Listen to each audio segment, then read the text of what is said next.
We'll go ahead and get started. Good morning, everyone.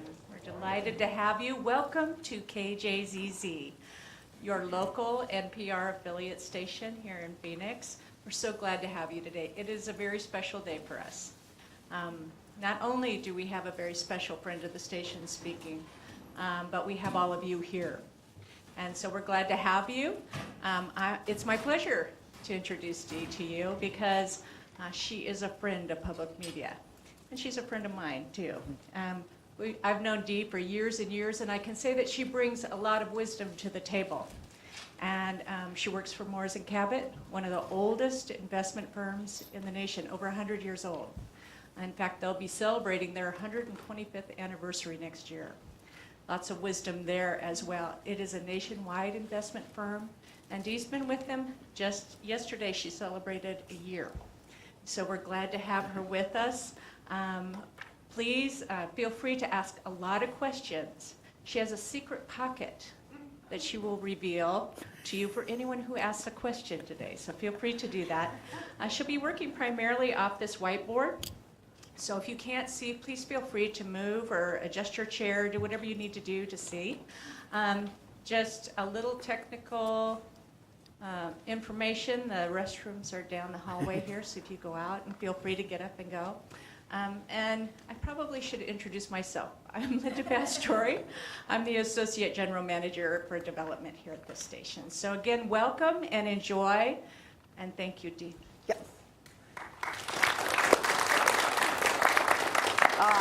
Linda asked me to put one little footnote at the beginning as to why I got into the business. My expertise in public accounting was forensic accounting and investigative auditing. And I was really quite good at it. What I discovered is the inside joke that auditors have, which is we're simply coming in and counting the dead after the war.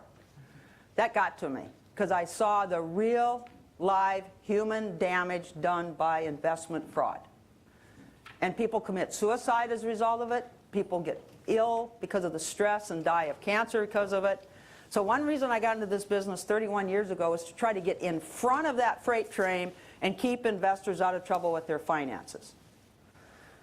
Today's presentation is going to be on how to avoid fraudulent investments. And in the United States of America, can everybody hear me, by the way? We have an inside joke that it's almost legal for someone to steal your money as long as they tell you they're going to do it. And I have seen prospectuses that have said, we're going to sell 1 million shares at $10 a share. We hope to raise $10 million. We'll give $1 million of it to the underwriters, and we'll be left with $9 million. We have absolutely no idea what we're going to do with the money. We have no revenue, no business plan, not a clue what we're going to do, but we're going to pay ourselves salaries until we figure it out. And if we never figure it out, we'll just file bankruptcy. And to my amazement, they would sell all 1 million shares. So what we're going to talk about today is the document that you're always told to read, and nobody ever does. And unfortunately, too many brokers, too many financial advisors will tell you, gosh, those prospectuses, they're written by lawyers for lawyers. You don't want to read that. Nothing is farther from the truth. The problem is today's society never teaches anyone how to read a prospectus. There is a method. I was in 5th grade when my aunt, Betty, treasurer of the bank of Pipestone National Bank, sat down and taught me how to read what she called the answer book. That was her name for the word prospectus. She said it's really a 5-step process. And I've been reading prospectuses ever since 5th grade.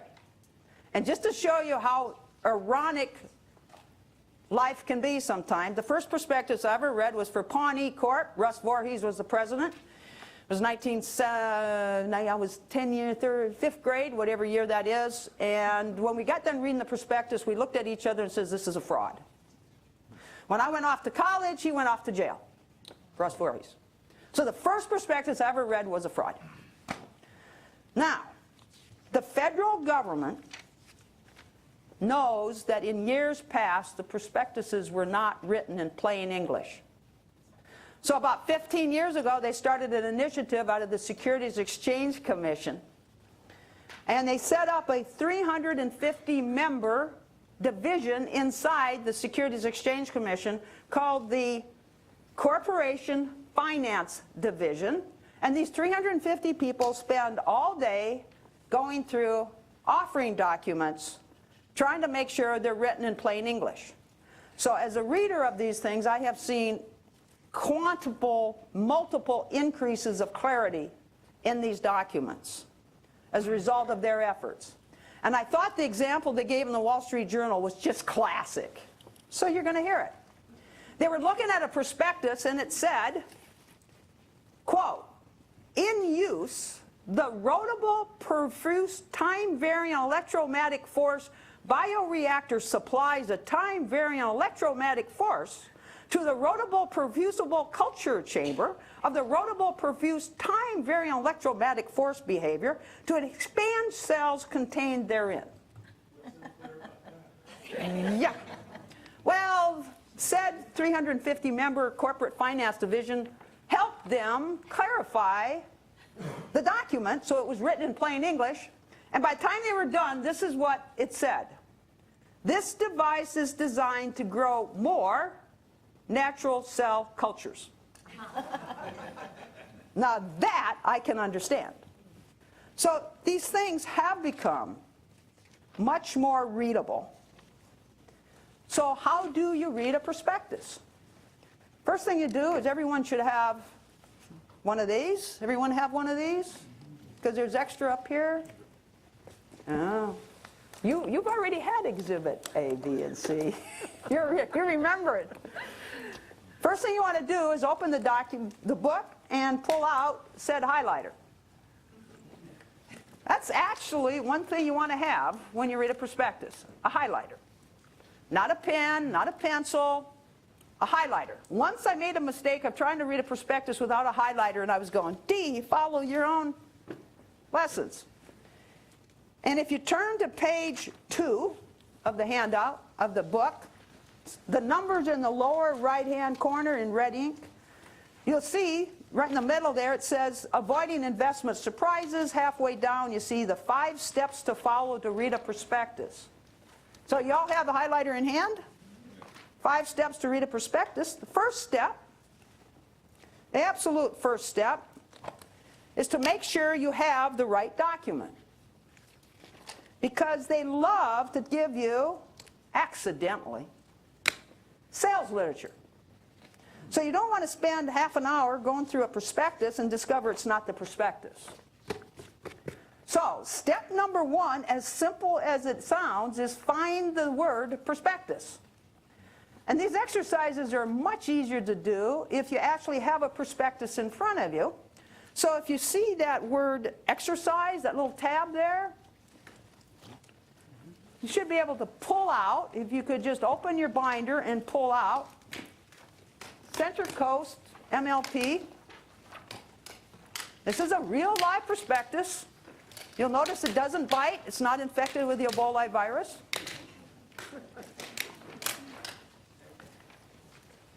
Okay, so you're back. You got this out now, and you got page 2 in front of you.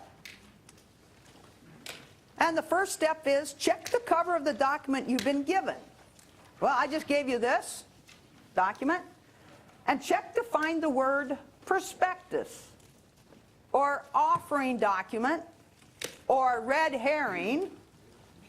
And sure enough, right there, smack dab in the middle is the word prospectus. Well, we got the right document.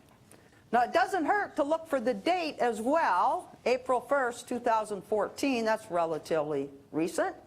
So we got step 1 already done.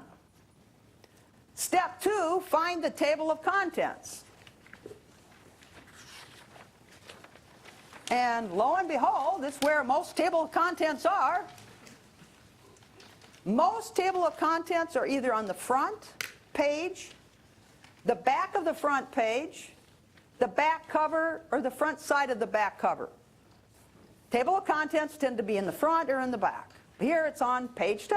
Very logical place to find it. So I already got step 2 done. Now, with step 3, with said highlighter, you go through the table of contents and you highlight only what is of interest to you. Now, when I did this, and I was going through, and by the way, the first time I ever saw this prospectus was 1 week ago. So this was a new experience to me. So I went, oh, table of contents, what am I interested in? Myself, I highlighted summary section, page 1. That sounded kind of cool.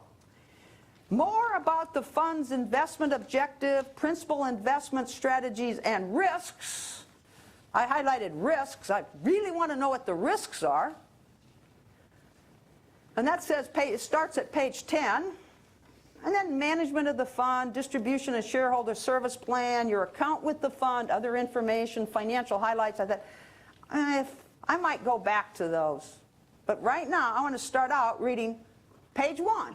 So I go find page 1, which just happens to be summary section, right in the prospectus.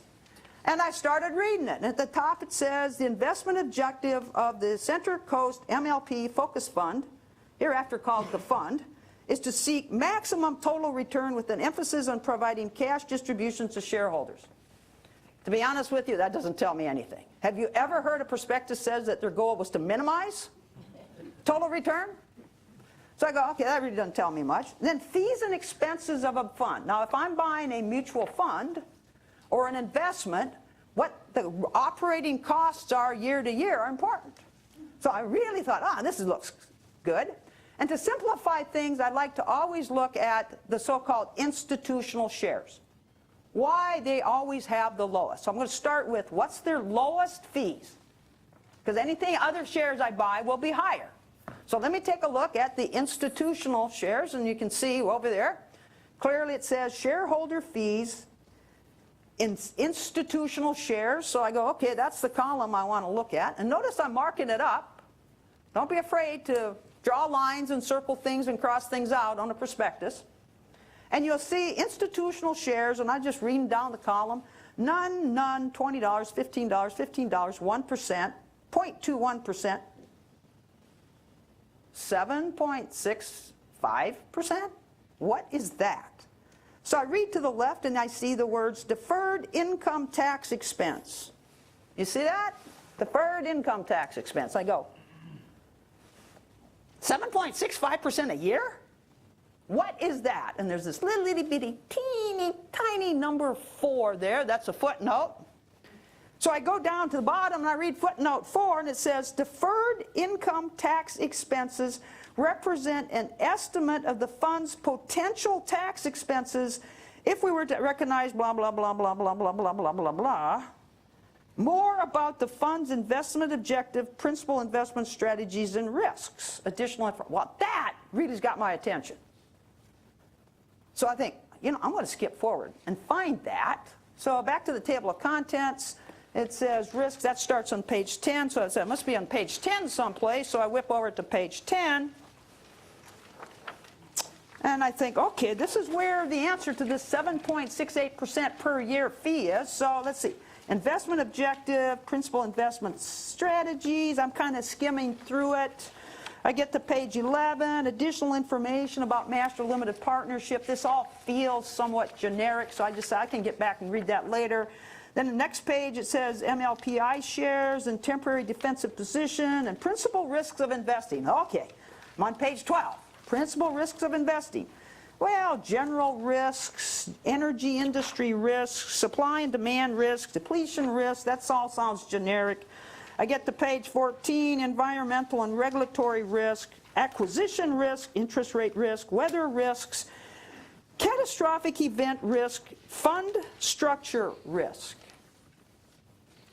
Now that caught my attention. That didn't feel generic. That sounded specific. It said fund structure risk. That says about our fund, the way we're structured, there's a risk. So I thought, I'm going to read that. So, unlike, that stopped me dead in my tracks. Unlike what? Unlike open-end mutual funds that are structured as regulated investment companies for the U.S. federal income tax purposes, and unlike entities treated as partnerships for tax purposes, the fund will be taxed as a regular corporation, or C Corp, for federal tax purposes. This means the fund generally will be subject to U.S. federal income taxes on the taxable income, up to 35%. And I went, wow! I've been in business 31 years, and I've never read that sentence in any prospectus for any mutual fund in my life. And don't forget, I read these things. What that sentence just said was, we're not a mutual fund. We're a corporation, and the only thing we do is buy shares of other corporations. And we didn't qualify for pass-through tax treatment, so that means we're a corporation and we got to pay taxes to the federal government, and we got to do a tax return to the federal government, and to pay those taxes we're going to take your money out of the fund, and that's going to be averaging 7.75% a year. So, whoa, now I go back to where I started, and I said, they're serious about this thing. They're going to take out, on average, 7.75%, 7.65% per year to pay taxes. So the grand finale is 8.89% in fees per year.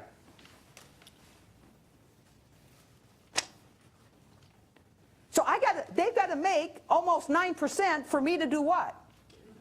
To break even. Very good. You spotted it out fast. Think about that. You got to make 9% a year to break even? That's incredible. Yeah.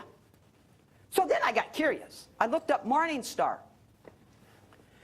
There's 50 mutual funds that play in this playground of master limited partnerships. Guess where they have ranked in the 1-year track record, 3-year track record, and 5-year track record in the last 5 years? Bottom. 50th out of 50. You know why I was asked to research this mutual fund? Because I got a referral. He came in, he said, I've got all my money with this big brokerage firm. They got 15,000 financial advisors. They got me in a flat fee program. And I noticed that my mom's got her account there, and she's in her flat fee program, and she's 90. Her grandmother's 90. And my mom's 65, and she's got this same fund in her wrap fee program. And I'm 50, and I've got the same one, and my children are 20, and they've got the same one. So there must really be something cool about this mutual fund. So I said, I don't know. I never heard of it. Let me check it. He and I sat in my office, and in less than what we've spent time here, he was saying, why would anyone select this fund? More on that later. You have just read your first prospectus, because to be honest with you, at this point in time, I decided I had no interest in owning this mutual fund. And if you find some things that really alarm you while you're going through this little exercise, we're not done yet, we're still on page 2. If you find yourself doing this,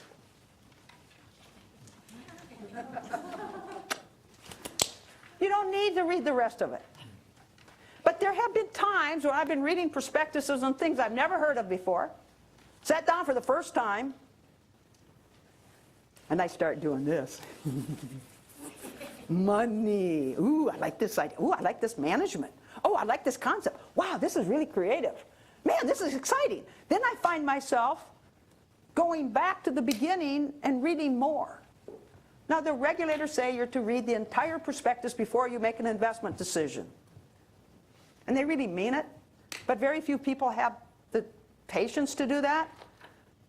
But if you just do the highlights as a starting point, which is step 3, step 1, 2, and 3, now you find yourself getting pulled in. You find fun stuff. It's exciting. Or you find awful stuff, and that's the end of it. But as you go, you find more and more, you find yourself going back, and pretty soon, with that highlighter in hand, I have seen people generally end up reading the entire prospectus on something because they're intrigued by it.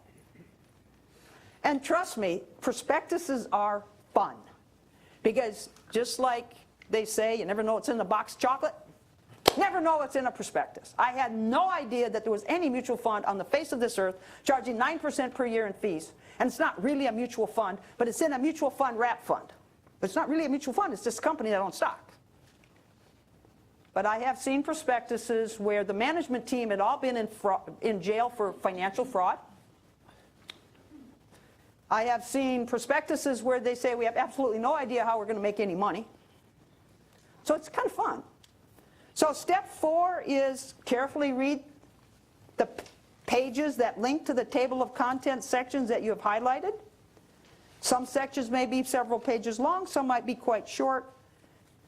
At step 5, you're now at the point where you either have thrown it away because you've got the yuck factor, or you're kind of bored with it, you don't see anything exciting about it, you just decide to stop, or you really are getting intrigued and you read the whole thing. That's not that difficult to read a prospectus. But how many in this room has ever been told these simple 5 steps? That's the problem. Now, we're going to do another exercise. So that big book in the back, this is another prospectus. Now this one you can tell has got a little weight in it. My staff looked at me like, Dee, you're not going to have us hole punch that. Smart staff. So we paper clipped it. But the 5 steps are the same. Step number 1, highlighter in hand. Step number 2, find the word prospectus.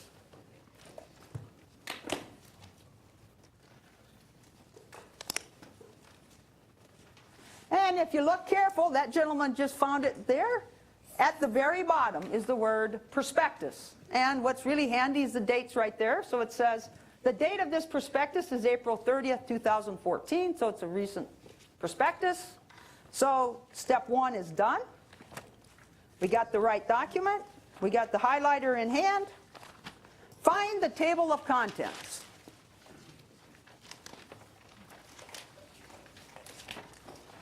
A little harder to find.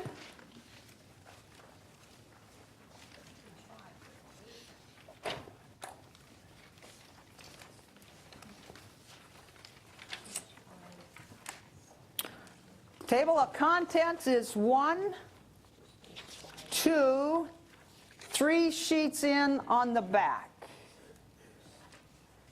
Everybody found the table of contents? Okay. Now, you go through the table of contents and you highlight only, have you found it? That's all right. Page 1, page 2, page 3. There's the table of contents. That's all right. Everybody found the table of contents. Do not proceed to step 3 until you found the table of contents. Table of contents is like this one. The reason I pulled this one out is because the table of contents was a little harder to find. And you highlight, again, the first time through, just the portions that strike your attention. Now, for me, suitability standards, that sounds way cool. How to subscribe, that's how to buy it. Well, I haven't decided if I want to buy it yet, so I'm like, I'll go back to that if I want to. Important information about the prospectus, I'll go back to that maybe. Questions and answers about our offerings, that might be cool to read. Prospectus summary, I kind of like that. So prospectus summary. Risk factors, I definitely want to read that. Forward-looking statements, well, of course, anytime you're trying to predict the future, it's hard. So that's estimated use of the money. So if I buy this, what are they going to do with my money? Estimated use of proceeds, so I highlighted that. Management, I'll get to that later. Management compensation, of course, they're going to get paid. Stock ownership, conflicts of interest, investment objectives. Description of our investments, I think I'll read that. Selected financial data, I'll read that. Prior performance summary, might read that. Income tax, investment by tax exempt, description of capital stock, operating partnership agreement, plan of distribution, supplement of sales material. I don't really want to read sales material, I want to read the prospectus. Legal matters, might read that. Experts, incorporations, reference. Okay, so I've got a few things highlighted. And so I thought, okay, I want to start at the top. And the first one I highlighted was suitability standards, and they got this little itty bitty teeny tiny I there. So I say, okay, where's that? And lo and behold, it's right behind the cover page. If you note at the bottom, here's the cover page. Just turn it over, and at the bottom is that little itty bitty I. And it says suitability standards, the shares of common stock. Now that tells me a lot right there. First sentence on that page says shares of common stock. So I say, oh, okay, so this is, if I buy this thing, I'm buying shares of a common stock. The shares of common stock we are offering are suitable only as a long-term investment for persons of adequate financial means and who have no need for liquidity in this investment. Because there is no public market for our shares. Oh. That means if I go sell them, I can't just pick up the phone and say, hey, I got to sell it on the market. Doesn't trade in the New York Stock Exchange, doesn't trade in the public, doesn't trade. So it says right there, because there is no public market for our shares, you will have difficulty selling any shares that you purchase. I said, okay, so this is more like buying into shares of Joe's hot dog stand up the street. Okay, this is really going to be a long-term investment because I won't know how to sell it, and they just told me. You won't be able to sell it. You should not buy shares of our common stock if you need to sell them immediately or if you need to sell them quickly in the future. In consideration of these factors, we have established suitability standards. Now, I've already learned a lot about this investment in the first paragraph. And then I skim down and I see net worth of $250,000 or gross annual income of $70,000 and net worth of $70,000. So I thought, oh, that's not too bad. Lots of people have net worth of $250,000. And then I noticed that there's nothing listed for Arizona, and I have probably 2/3 of my clients are in Arizona, so I think, well, okay, I've learned that this is a stock. It's not publicly traded, and they just told me it's going to be real darn hard to sell if you ever want to. Okay, I've pretty much learned what I wanted to on that section, so go back to table of contents, and I go down to questions and answers about our offerings, Roman numeral 6. So that's this, Roman numeral 6. Questions and answers about the offering. The following questions and answers about our offering highlight material information regarding us and our offering that may not otherwise be addressed in the prospectus summary section of this prospectus. You should read this entire prospectus, including the section entitled Risk Factors before deciding to purchase shares of our common stock. So again, they said, common stock, you're owning a company.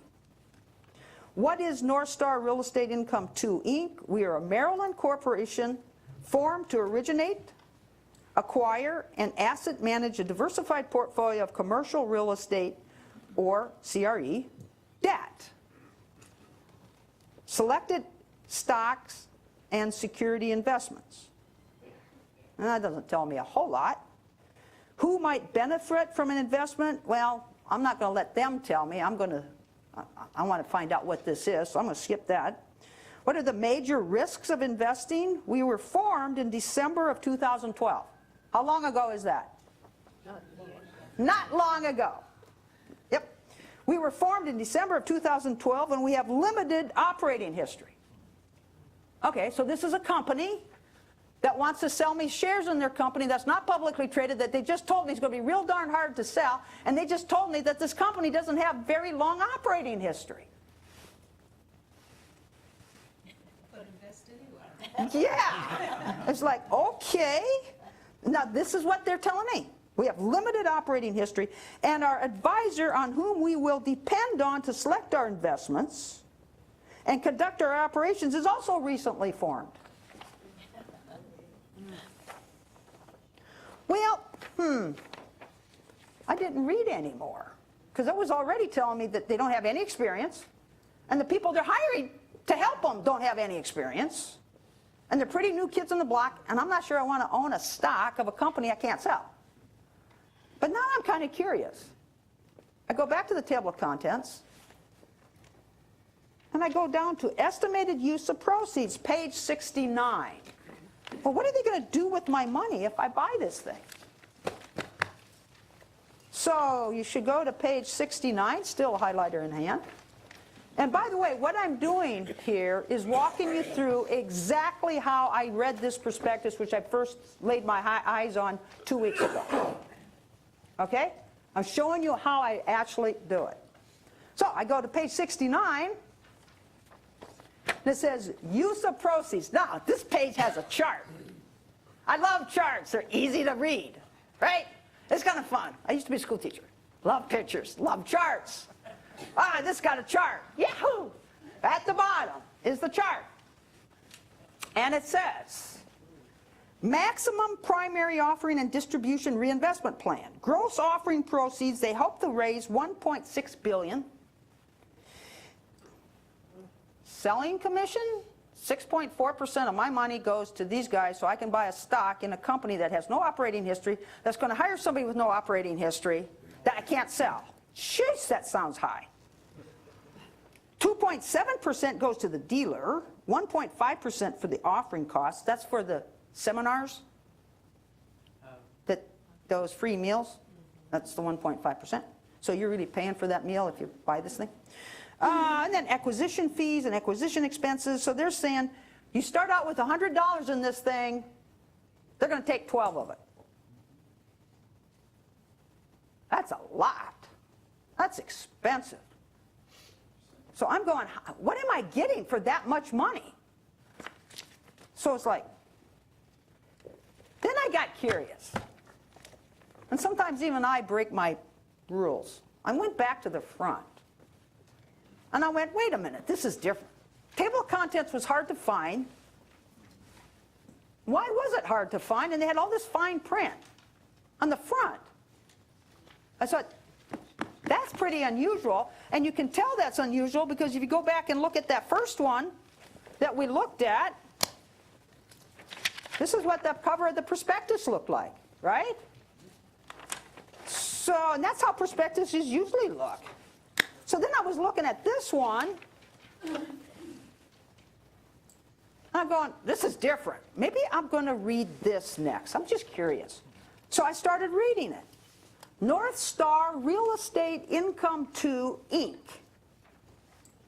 North Star Real Estate Income II, Inc. is a Maryland corporation formed to originally acquire an asset management, commercial real estate, blah, blah, blah. We are sponsored by North Star Real Estate Finance, a publicly traded, diversified commercial real estate.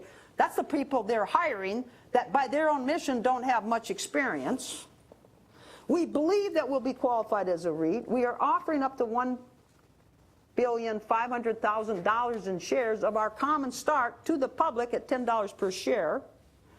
Investing in our common stock is speculative, that's even in bold ink, and involves substantial risks. So it's speculative and substantial risk. You should purchase these securities only if you can afford a complete loss of your investment.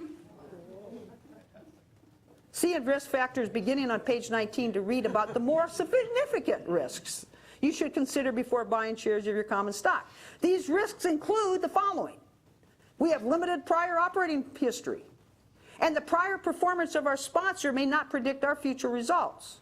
This is a blind pool, meaning we don't have a clue what we're going to buy yet. We have paid cash distributions declared through December 31st using offering proceeds. Well, wait a minute. I give you 10 bucks. I give you $100. You take out 12 for yourself. That leaves 88. Now they're saying we're going to send you that money back and call it a distribution? Why would I want to buy this? Yes! Now, let let me tell you the reason why I was asked to read this investment. I had a client attend a free seminar. He wanted a free steak meal at Capitol Grill. And he came all excited. He said, Dee, there's this investment that you've never talked about. So I went and got this free steak, and they tell me it's guaranteed, that it's safe, that 6% distribution, and it never drops in value. I want to buy some of it. I said, well, the fart. We never buy anything without looking at the prospectus. And he digs out the prospectus. And we sat down together with the highlighter. And within 5 minutes, he was saying, they must have given me the wrong prospectus, because this isn't what they talked about. So he called them, said, oh, yeah, that's the right prospectus. The 6% they're talking about is simply their own money getting sent back to them. And this so-called non-publicly traded REIT, is allowed to show up on the statement at $10 a share for a year and a half, creating the illusion of safety, because it never goes up and down in value. Tens of billions of this stuff's being sold. Now, Moores and Cabot did not survive 124 years for nothing. They're headquartered in Boston. These guys are smart. They looked at this and said, we are not going to allow anyone that has an account at Moores and Cabot to buy this thing from anybody at Moores and Cabot. In other words, we do not allow this to be sold. For good reason. Ladies and gentlemen, a month doesn't go by, I don't have some elderly person get referred to me, and they're kind of upset. They need some money to buy a car, they need some money to fix the house, or they need some money to go into the nursing home, and they called their broker and said, well, I want to cash out $100,000 of my non-publicly traded REIT. And the broker says, well, we can't do that. I have seen people with $1 million of this type of stuff. 100% of their portfolios this stuff. And they sit there and they say, but it never drops. I bought it at $10. It's safe. I get 6% every year from it. It's safe. I said, read the prospectus. Oh, I didn't do that. Then they go down and talk to the broker that sold it to him, and the broker admits he never read the prospectus. You have now read a non-publicly traded REIT and a mutual fund prospectus. Folks, do not be afraid of prospectuses. They're actually quite fun to read. And we've already gone through 2 of them. Now, I had a client send this to me last week. And you probably get some of this in the mail, or your next door neighbor does. You know, these kind of reports that come out, they have different names. And this one said, enough oil to fuel America for the next 400 years. One stock with the 2.1 billion oil potential. And America's top super field. And there's a map about the shale oil. And there's another map about the fields that they kind of allude to. And this whole thing is about the 1-2 punch, about how to find the shale, how to make all the money. The excitement is brewing. $44 per share may prove too conservative of a projection. They have this fancy map showing you, kind of implying that they got some interest. This company is secured the pole position for this race to get this shale oil. And then they go on and on and on, and finally they give you a chart saying what's potential, and then they give you the 5 reasons why to buy the stock. So the client sent it to me. He's in Michigan. He sent it. Let's buy some. Let's buy 10,000 shares of $1 stock. And then it goes to $41. I said, hold the fort. Let's get the answer book. Now, when a company is publicly traded, the answer book is called the 10K. It's a report that has to be filed with the Securities Exchange Commission every 12 months. And they're really easy to get a hold of. And they're not very long. So I just called my secretary, print up the 10K for me. And I look at it, make sure I have the right one. Again, highlighter in hand, make sure, yep, there's Form 10K. Yep, there's the name, exact name as what's in this report. Make sure I've got the right one. And find the table of contents. And there are table of contents in 8Ks, or 10Ks. There's a table of contents. Now, I know nothing about this company. Nothing. I don't even know exactly how to pronounce the first name of it. But part 1 says business, page 4. So I go to page 4. Business. Virtus Oil and Gas Company, formerly known as Curie Gold Corp., was incorporated in the state of Nevada in September 30th, 2009. 4 years ago. 4 years ago? 5 years ago. The company was originally formed to become an operator and franchisor of fast casual food catering. Do I have the right one? Yeah. Do I have the right? Yeah, I got the right one. It's exact spelling. Yeah, it's the right symbol. On July 17th, 2012, 2 years ago, the company abandoned its plans to enter the catering van business, and August 23rd, 1 year ago, began to seek opportunities in the oil and gas exploration business. Whoa, deep experience. Then, just by coincidence, right below there, it says how many employees they have. You want to read that number? It's such a big number. No full-time employees. We have no full-time employees. Well, now I'm curious. Once a CPA, always CPA. I'm still licensed. I do not practice accounting, but I still keep my CPA license. So I went, I'm going to go back and look up the finances, selected financial data. Yeah, page 9, balance sheet. Total assets, $2,718 of cash. Total liability, $107,710 of debt. Cumulative deficit, $383,000. What does the auditor say about this? Right? Good old auditors. We do not believe this company can continue as a going concern.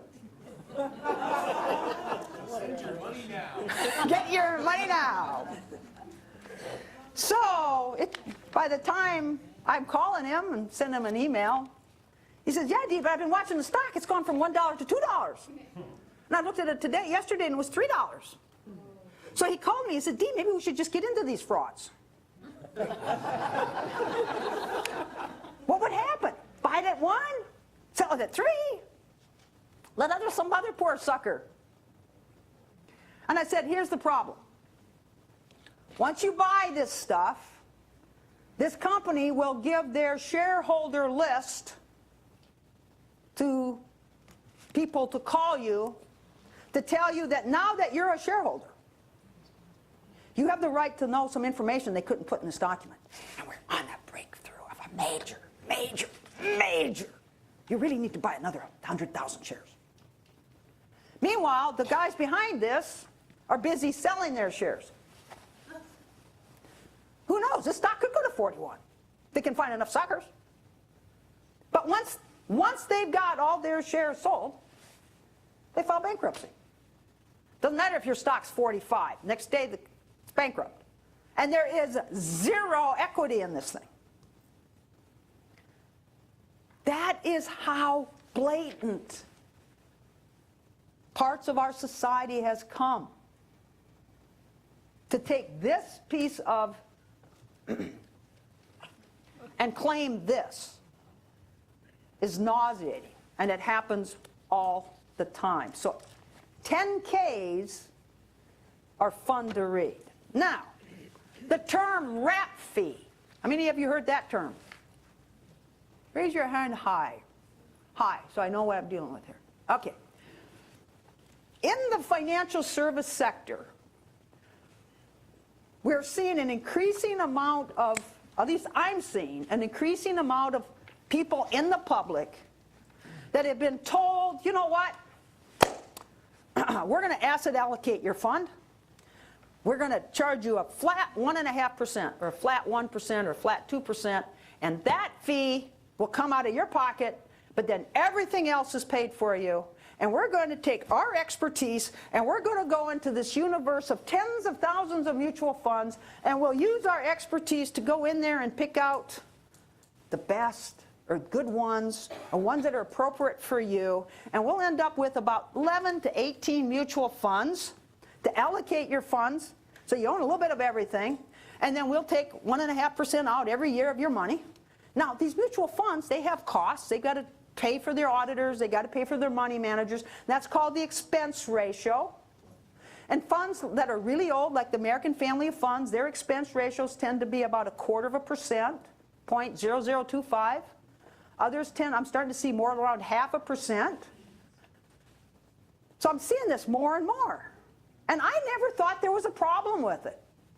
I couldn't see people making money in it, but I didn't think there was any problem with it, and I've experimented with it a bit.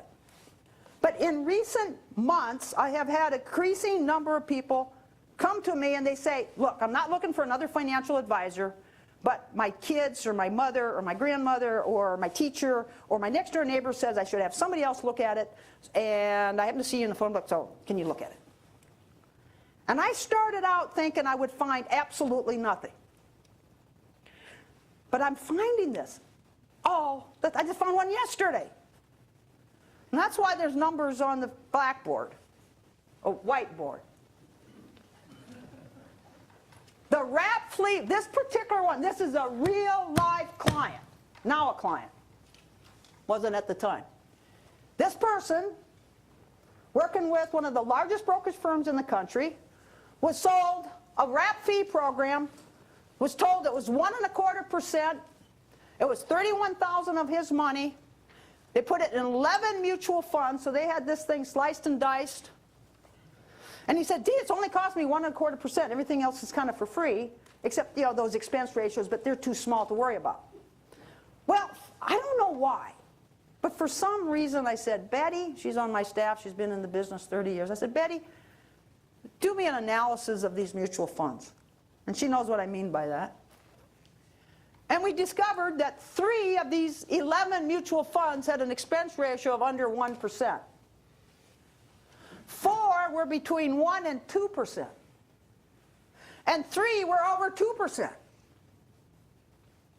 So I went, what does this add up to? So she gets a calculator and she does the math and turns the percentages into dollar amounts. And the fee is going to be roughly $390. That's what the client sees. Then the expense ratio added up to $615. Well, that's $1,000 a year coming out of the client's pocket, either where they see it or they don't see it, on a $31,000. That's 3%. Now, if analysts believe that a diversified portfolio over time, I'm just telling him what he was told, that this conservative diversified portfolio could over time generate him 6% after fees. I said, well, that means it's got to earn 9. I don't think so. 9% per year in a conservative portfolio ain't going to happen unless you get really lucky. And that really struck. I started thinking, wait a minute. I kind of went back to my old investigative auditor days. Why? Where's the motive? What's going on behind here? So I did a little more analysis. So I told Betty, get the Morningstar reports and do the ranking for me. One of the mutual funds, I just looked at the ones with the high expense ratios, right? Why? What was so attractive about these mutual funds that they would want to put that in? And don't forget, they can pick out of tens of thousands of mutual funds. What was attractive? I thought, maybe they're really good. Maybe there's a reason here. So I started thinking, let's review these 7. There's 340 mutual funds that played in this one playground, and the mutual fund they had ranked 293rd from the top. In other words, they were almost dead last. 172nd out of a peer group of 176. Real close to dead last. 70th out of 75. Real close to dead last. 50th out of 50, ta-da, dead last.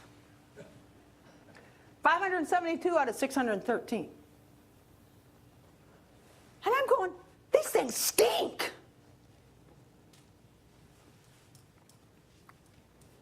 And I was sitting there. And this is what makes my business, my job, so much fun. I'm sitting there, it's 10 o'clock at night on a Saturday, and I'm going, motive. Yeah, motive. What's the motive? And I can't take this off. Forgot. Okay. Are we back on? Can you hear me? So I'm going motive. And I literally was walking around in the motive. What could be driving this? And I happened to pick up the mail that was on Mary's desk. She's been with me 15 years, and she goes through my mail. And it was the stuff that she was going to give me the next morning. And I literally picked up a trade magazine that financial advisors get. If you send them $49, they send it to you every week. And it's got all kinds of cool stuff in it. And this was literally one of the articles on top. Securities Exchange Commission charges investment advisor with fraud for not telling clients a fee arrangement with mutual funds. And I went, kickback. Get a big, don't forget, this package wasn't put together by Tom, Dick, and Harry, brand new brokerage firm up the street. This conservative option was an off-the-shelf where this brokerage firm that has 15,000 financial advisors, one of the largest in the country, had put together and said, look, some of our brokers aren't experienced enough to figure out which good mutual funds to add and which ones not to, so we're going to put together these packages, and they can take it off the shelf. Oh, I've met you, you want to be conservative, well, we'll take this package. So I did a little more poking around, and their aggressive package had these 4 mutual funds in it. Their conservative package had these 4 mutual funds in it. The moderately growth, they had these 4 mutual funds in every package. Now, if they tell you about it in that 20-page document, disclosure document you get when you sign up for a wrap fee, it probably says in there, we get reimbursed. I can't come up with any other reason why you would have these 5 mutual funds anyplace. They're chock full of fees. They're horrible track records, and this isn't a 1-year track record. This is a 5-year track record, unless there's money behind it. So you've got to be careful with wrap fees.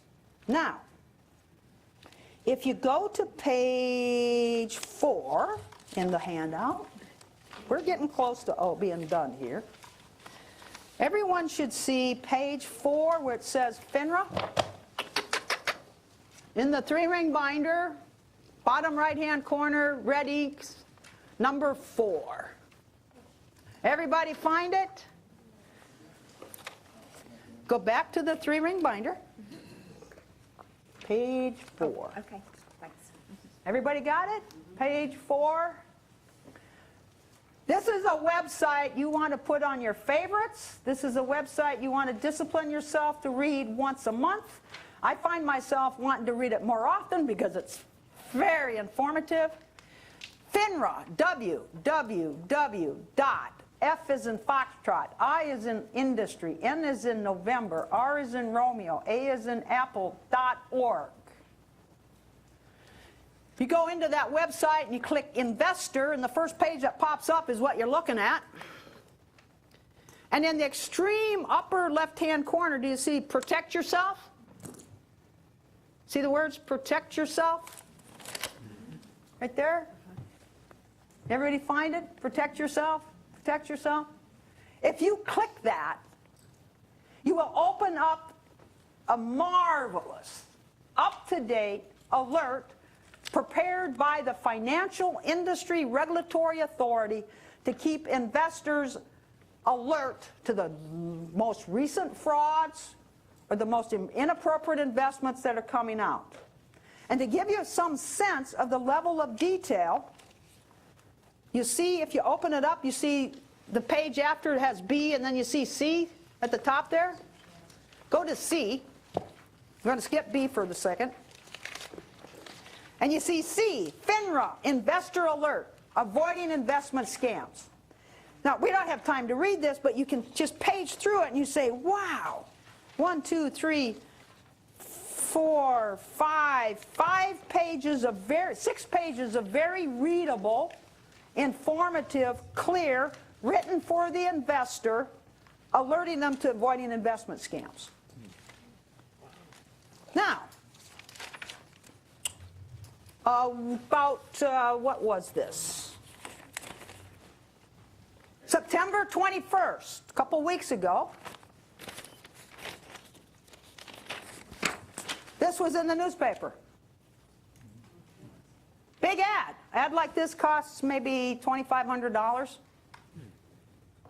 And it says 4%.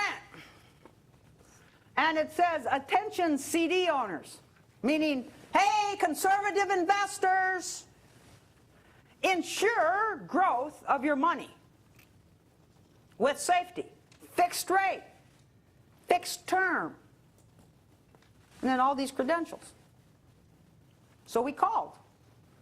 We said, what's the maturity date of the CD you're offering that's paying 4%? They said, oh, we don't sell CDs.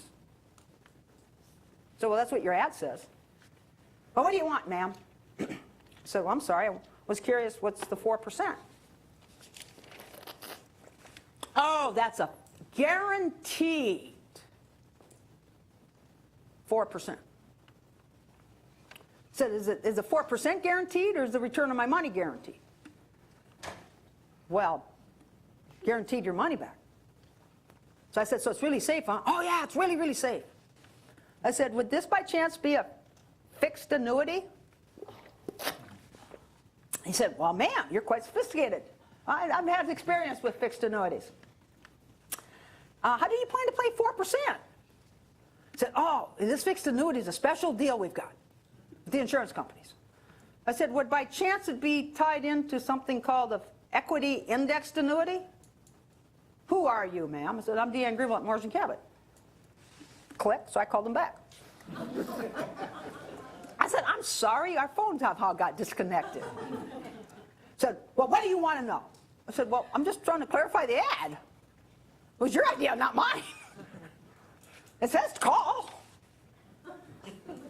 Didn't know I was stepping on toes, I'm sorry. Equity indexed annuity. Now, let's pretend you've never heard those words, but you're kind of curious. So you go into www.finr.org, and you go into the Protect Yourself, and you just skim around, and you will find what's on tab B, that FINRA has a equity indexed annuities, a complex choice. And you will see it goes for 1 page, 2 pages, 3 pages, 4 pages. And you read that before you continue exploring equity indexed annuities. Very informative website. Really provides information about Ponzi schemes, affinitive fraud, and other ways that people are trying to separate you from your money. Now, there's one more area that has just popped up, I would say, where I became cognitively aware of it, where it really sunk into my thick skull saying, okay, this is a brand new way of stealing money from people.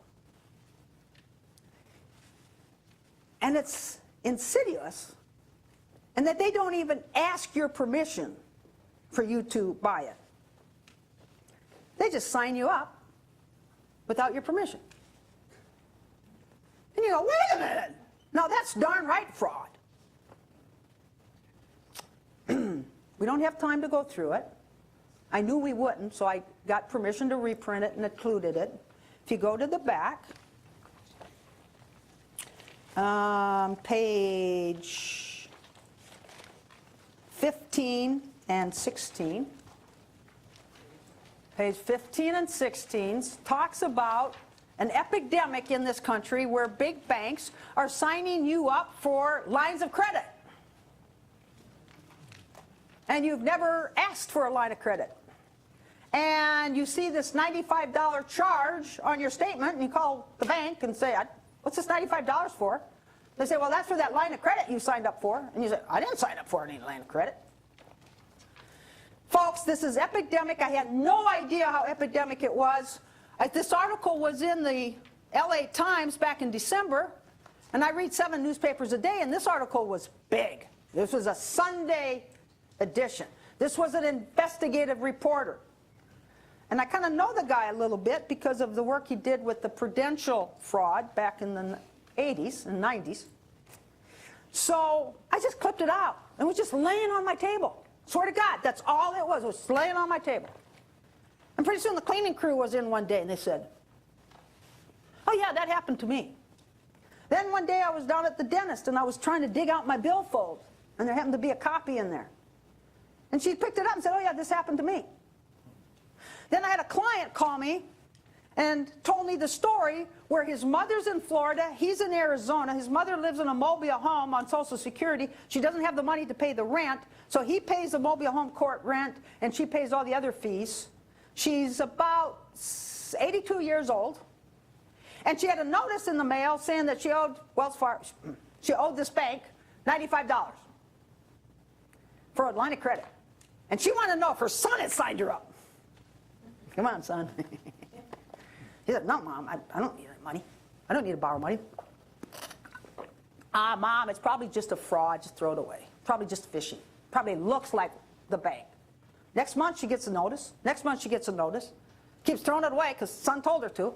Then she gets the phone call, and then she calls me and says, I think my son's wrong. So we get her son on the line. We do a 3-way conference call. And now they're taking her to collection for failure to pay the $95, plus now you're going to pay another $95 for late fee, plus $200 for making us go to collection, and we'll really go after you if you make us have to collect this through the legal system. They were doing a full-court press. So he said, Dee, is there any way my mom could have signed up for it? I said, your mom doesn't have a, her Social Security goes into the bank and it comes out of the bank. It goes into the bank and it comes out. She doesn't have any money. And she's World War II generation. She doesn't go take a line of credit. So I said, look, son, I've been telling you to go out and see your mom for some time. Now's the time. Fly out there, take that article with you. And I thought, we'll go down to the bank. I said, no. Don't go to the bank. Go to the press. Three on your side. Version in Florida. Well, they started backtracking. It was all a mistake. We're really so sorry. This is epidemic of signing people up for lines of credit they never signed up for. This LA article is onto something, and then lo and behold, the New York Times caught up in March with a similar article. And don't think it's just the banks. How many of you have a telephone? Cell phone?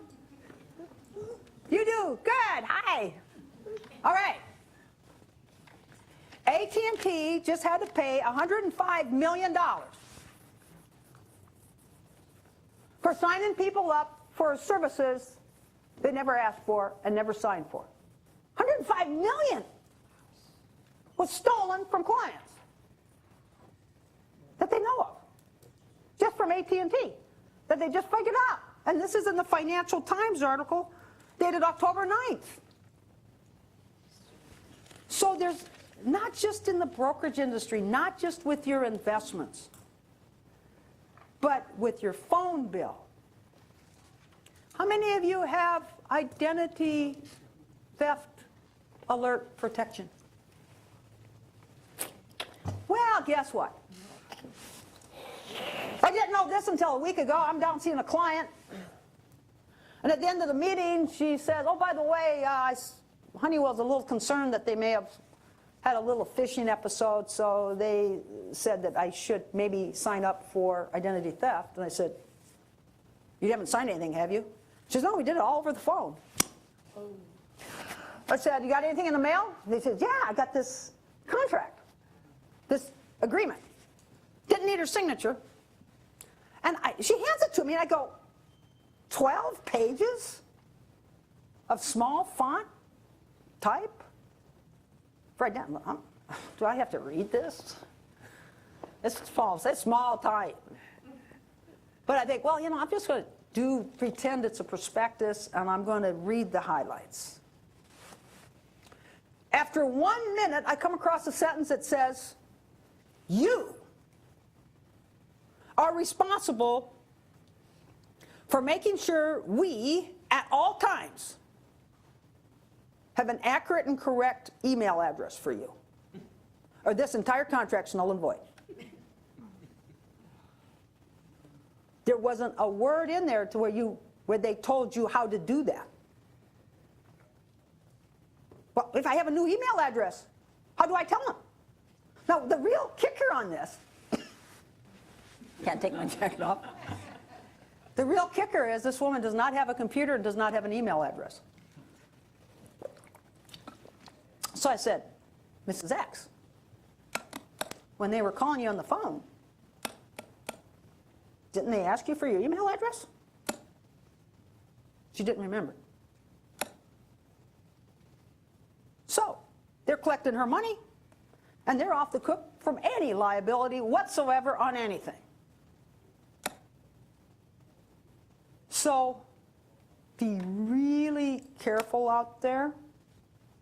There's a multitude of new ways of where either they do stuff like that, where it just about puts you in a position you can't ever make any money, or they tell you it's safe and fed you a steak dinner and it's 6%. By the way, this one that we went through is mutual fund number 4 over there, the 50 of the 50. That's how I found this one. I was just curious. 9% management fees? Be wise, be careful, and get the word out to your friends and neighbors that that prospectus is written in English, that the SEC's got 350 people working to try to make it readable in, quote, plain English. They're kind of fun because you discover that the oil company of the century couldn't make any money catering food, so then they sat around for a year trying to decide what to do, and then they came out with no full-time employees to be the oil company. And trying to find oil and trying to drill oil and trying to get oil is probably one of the most complex businesses you can be in. But I'm done. Questions? Oh, good.